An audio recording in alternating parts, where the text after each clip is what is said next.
Electron transport chain, oxidative phosphorylation, chemiosmotic coupling या केमी osmosis.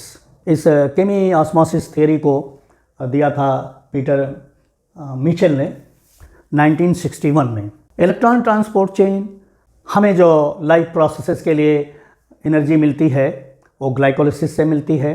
Glycolysis से बहुत कम अमाउंट की सबस्ट्रेट लेवल पर एनर्जी मिलती है, और क्रेब्स साइकिल से भी जो सबस्ट्रेट लेवल पर एनर्जी मिलती है वो भी बहुत कम होती है।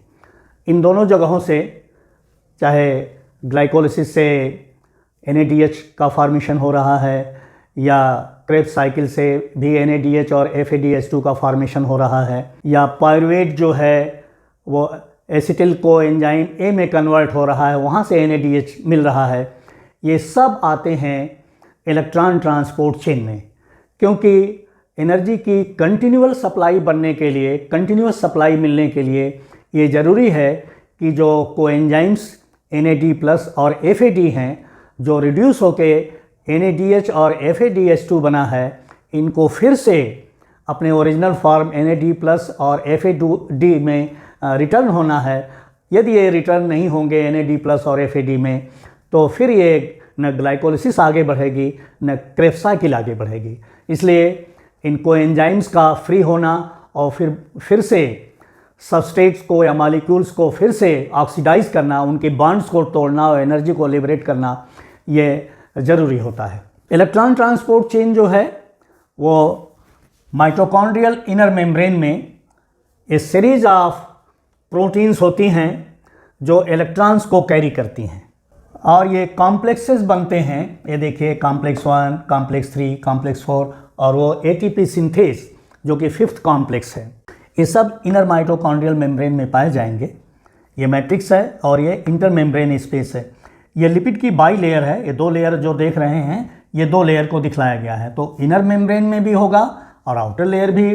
बायोलॉजिकल मेम्ब्रेन सब लिपिड बाई लेयर की बनी होती हैं, और उसमें ये देखिए प्रोटीन्स जो हैं इंटरकैलेटेड हैं। ये ट्रांसमेम्ब्रेन प्रोटीन्स हैं। ऑक्सीडेटिव फास्फोरिलेशन क्या होता है?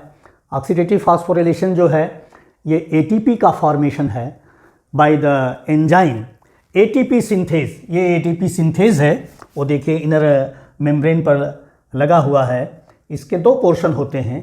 एक F0 है जो मेम्ब्रेन में एम्बेडेड रहेगा, एक छोटा सा स्टॉक होगा, और एक इसके ऊपर जो है नॉब टाइप का होगा। बिल्कुल लॉलीपॉप टाइप का स्ट्रक्चर है, जैसे बच्चे लॉलीपॉप खाते हैं तो उस टाइप का एक छोटा सा स्टॉक है इसके ऊपर। तो ये जो है स्टॉक और नॉब, इसको हेड ग्रुप भी कहेंगे या F1 कहेंगे इसको। और ये जो हेड है ये कैटेलिटिक फंक्शन करता है। ये एंजाइम की कैटेलिटिक फंक्शनिंग वहीं से होती है, और वहीं पर ADP और इनऑर्गेनिक फॉस्फेट जो है ये फॉस्फोरिलेट होकर ATP का फॉर्मेशन करेगा। NADH ग्लाइकोलिसिस से या क्रेब्स साइकिल या पायरुवेट का एसिटिल को एंजाइम A में कन्वर्जन हुआ, वहाँ से आएगा। और क्रेब्स साइकिल का इस मैट्रिक्स में रहेगा, और जो ग्लाइकोलिसिस का होगा वो साइटोसॉल में बनेगा, और वहाँ से ये माइटोकॉन्ड्रिया में इन करेगा, और उसके इनर वॉल पर जहाँ पर इलेक्ट्रॉन ट्रांसपोर्ट चेन है, इस इलेक्ट्रॉन ट्रांसपोर्ट चेन की मल्टीपल कॉपीज़ होती, बहुत कॉपीज़ होती हैं। अब पूरे ये मेम्ब्रेन पर बिल्कुल ये फैला हुआ है, और ये जो प्रोटीन्स हैं बिल्कुल सीक्वेंस में पाई जाएंगी, तभी वो इलेक्ट्रॉन्स को कैरी कर सकेंगी। ये इलेक्ट्रॉन्स जो रिलीज होगा NADH से, यहाँ से 2 इलेक्ट्रॉन निकलेगा और 1 प्रोटॉन यहाँ से निकल जाएगा। जब यहाँ से 2 इलेक्ट्रॉन निकलेगा और 1 प्रोटॉन निकलेगा, मतलब एक H निकलेगा, तो 1 इलेक्ट्रॉन और 1 प्रोटॉन हुआ, और तब बच गया NAD, और NAD से 1 इलेक्ट्रॉन निकल जाएगा तो ये बन जाएगा NAD+। तो ये प्रोटॉन को फ्री कर देगा। जो इलेक्ट्रॉन ट्रांसपोर्ट चेन के थ्रू फ्लो करेंगे वो हाई एनर्जी इलेक्ट्रॉन्स होते हैं। वो हाई एनर्जी इलेक्ट्रॉन्स की जो एनर्जी है वो डिप्लीट होती है। उस एनर्जी डिप्लीशन से वो इन कॉम्प्लेक्सेस को, इलेक्ट्रॉन ट्रांसपोर्ट चेन के जो कॉम्प्लेक्सेस हैं उनको ये इंड्यूस करेगा, उसकी एक पोर्शन ऑफ द एनर्जी, और उस इंड्यूस होने से एक इन कॉम्प्लेक्सेस में कॉन्फॉर्मेशनल चेंज आएगा। कॉन्फॉर्मेशनल चेंज के मतलब चेंज इन शेप।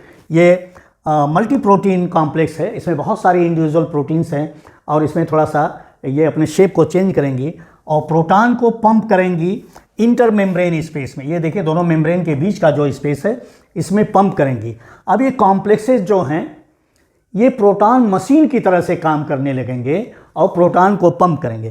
प्रोटॉन के पंपिंग से क्या होगा कि इस इंटर मेम्ब्रेन स्पेस में एक अच्छा खासा प्रोटॉन ग्रेडियंट फॉर्म हो जाएगा। प्रोटॉन ग्रेडियंट फॉर्म हो जाने का मतलब ज़्यादा पॉजिटिव यहाँ और यहाँ पर नेगेटिव हो गया, यहाँ पर कम पॉजिटिव मतलब नेगेटिव हो गया। तो इस प्रोटॉन ग्रेडियंट में स्टोर्ड एनर्जी रहेगी और उस स्टोर्ड एनर्जी का यूटिलाइजेशन होगा एटीपी के फॉर्मेशन में। ये जो प्रोटॉन्स इंटर मेम्ब्रेन स्पेस में आएंगे वो प्रोटॉन्स फिर देखिए ये जाएंगे एटीपी सिंथेस पर, जो कि 5th कॉम्प्लेक्स है।